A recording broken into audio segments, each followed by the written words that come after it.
नीचे झरनों तक जाने के लिए आपको बहुत ही खतरनाक रास्ते से गुजरना पड़ेगा। आप देख रहे हैं यहाँ पर किसी प्रकार की कोई सेफ्टी नहीं है।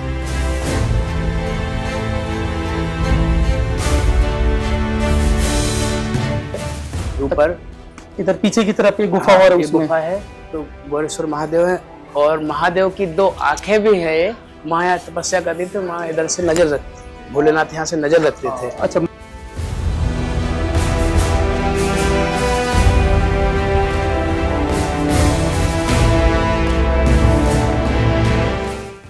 नमस्कार साथियों, एक बार फिर से आप सभी का हार्दिक स्वागत है मरुरंग दर्शन में।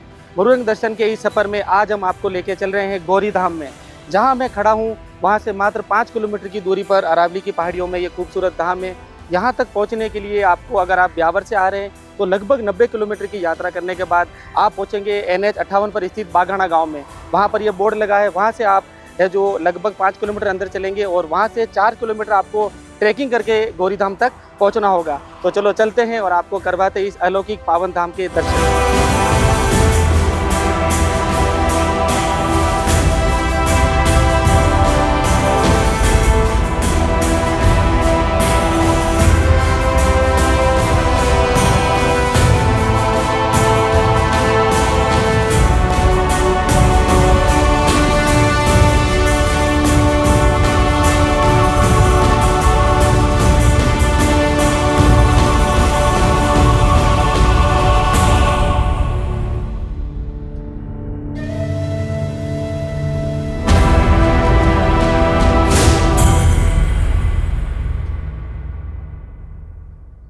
बाघाना गांव से हम अभी पहुंच चुके हैं गौरी धाम और यहाँ मेरे पीछे आप देख रहे हैं बरगद के पेड़ के नीचे हनुमान जी का मंदिर है और पीछे की तरफ काड़ा जी और गौरा जी भैरू जी है। इन दोनों के दर्शन करने के बाद यहाँ से शुरू होती है हमारी गौरी धाम की यात्रा।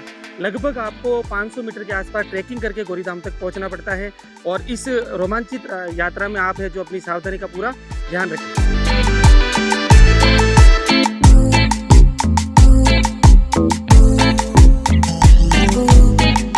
गौरी धाम के इस यात्रा में हमें यहाँ पे कुछ श्रद्धालु मिले हैं। भाई साहब जय बोले। जय भोलेनाथ। आपका शुभ नाम?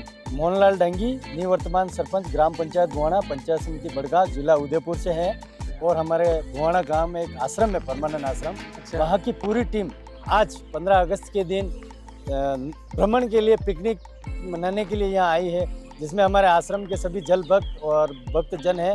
गौरी धाम यहाँ पहुँचे हैं हम अभी और सभी भक्त प्रभु के यहाँ दोग लगा के ऊपर पहाड़ी पे चढ़ाई के लिए तैयार हुए हैं। भोलेनाथ का अभिषेक करेंगे जयकारों के साथ, सभी इस जोश के साथ गोहाना की टीम आई है। और मैं धन्यवाद करना चाहता हूँ आपके चैनल का, जो आपने हमारा इंटरव्यू लिया और अब पूरे उदयपुर या आसपास के ज़िले में आप ये प्रभु की लीला फैलाएंगे, इस स्थान की मतलब परिकल्पना महत्ता बताएंगे और अधिक से अधिक लोगों को जागरूक करेंगे जो यहाँ आवें।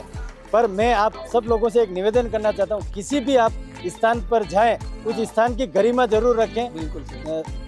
किसी भी धूम्रपान का सेवन नहीं करें, साफ सफाई का ध्यान रखें। विशेष तौर से जय हिंद जय भारत।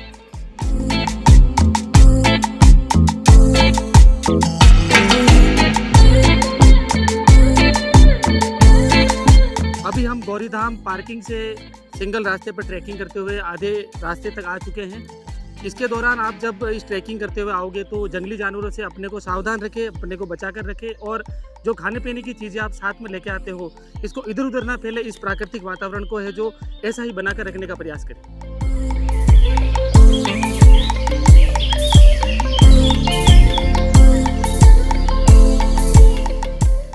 गौरी धाम ट्रैकिंग का चढ़ाई का रास्ता समाप्त होकर ढलान शुरू हो चुका है। इस ढलान भरे रास्ते पर जो है आप ध्यान रखें चलते समय कि पास की तरफ गहरी खाई है, अगर आप गिर गए तो आपका नामो निशान भी नहीं मिलने वाला। विशेष से ध्यान रखें अपना और अपने साथ वालों का। बारिश के दिनों में ये रास्ता और भी फिसलन भरा हो जाता है साथी।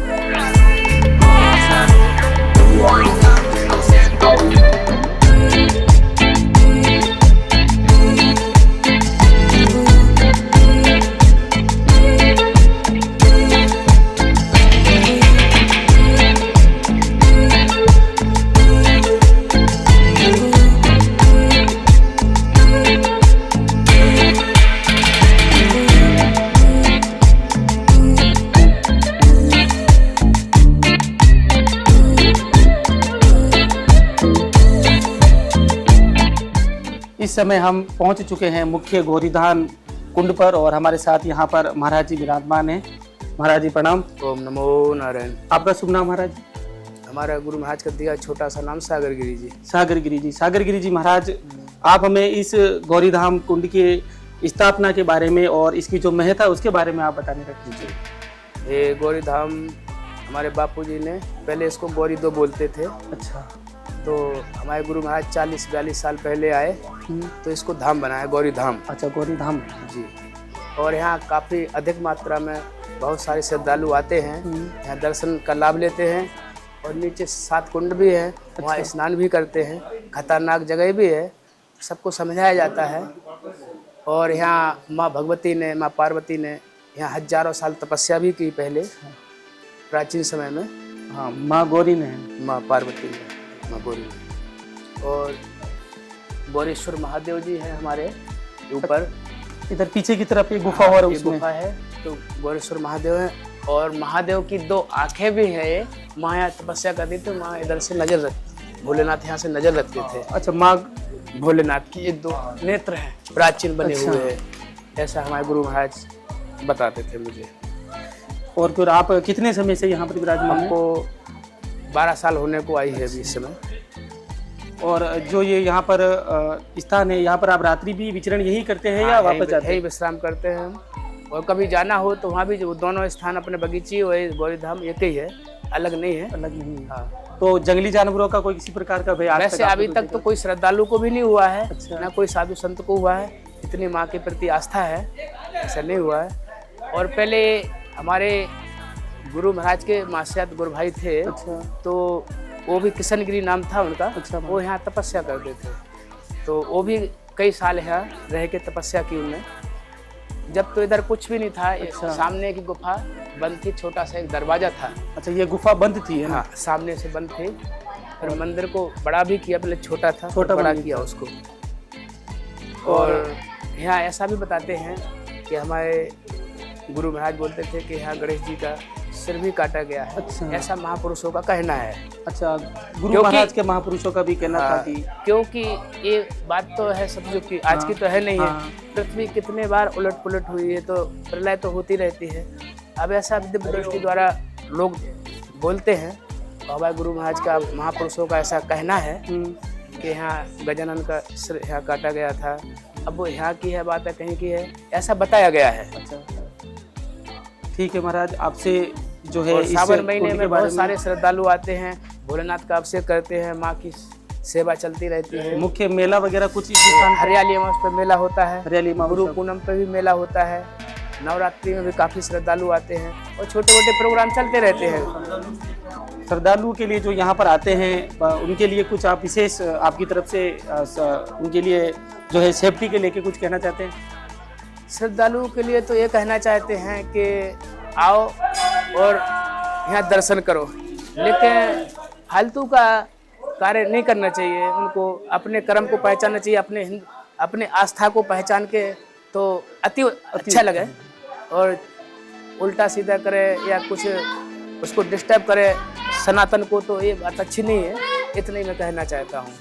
आप सभी श्रद्धालुओं से निवेदन है कि आप जब भी ऐसे किसी भी धार्मिक स्थान पर जाए तो वहाँ की मर्यादा का विशेष पालन करें और जो भी मान्यताएं बना रखी अपने धर्म में उनका पालन करें। और इस स्थान पर आई तो विशेषतः दर्शन करने के बाद जो है यहाँ नीचे की तरफ काफी कुंड है और वो कुंड काफी खतरनाक है, तो वहाँ जाकर है जो स्नान आदि करने से बचे। आपका और अपने परिवार का सभी का ध्यान रखें। जय बोले। ओम नमो नारायण की जय हो। गौरीधाम परिसर में भगवान भोलेनाथ की गुफा के बाहर की तरफ गुरु दत्तात्रेय जी महाराज का मंदिर भी है। ऐसा ही मंदिर आपको माउंट आबू में गुरु सीकर के पर्वत पर भी देखने को मिलेगा। और इस समय यहाँ पर भजन कीर्तन का भी आयोजन हो रहा है। भक्तगण अपने माँ गौरी और भोलेनाथ के सामने अपनी साधना को प्रकट कर रहे हैं भजनों के माध्यम से।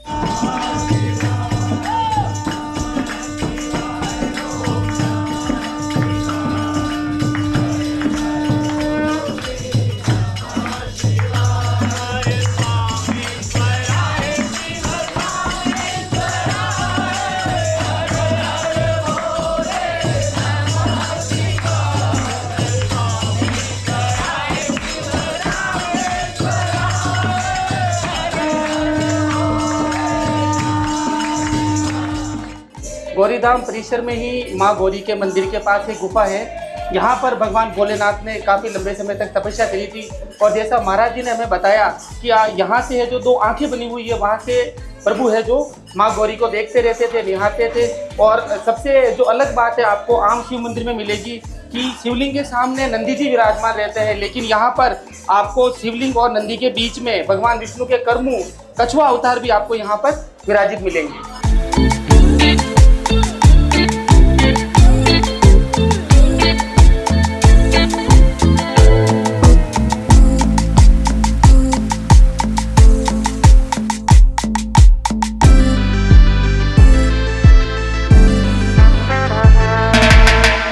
गौरीधाम से आगे चलते ही नीचे की तरफ लगभग 100-150 फीट नीचे की तरफ 6 से 7 छोटे बड़े कुंड और झरने हैं और काफ़ी श्रद्धालु आ रखे हैं जो यहाँ पे स्नान कर रहे हैं। और इसी जो ट्रैकिंग करते हो आपको यहाँ से जाना पड़ेगा और पास में कोई सेफ्टी दीवार नहीं है, इसलिए आप सुरक्षा का विशेष ध्यान रखें। चलो यहाँ से नीचे चलते हैं और इन खूबसूरत झरनों को आपको दिखाते हैं।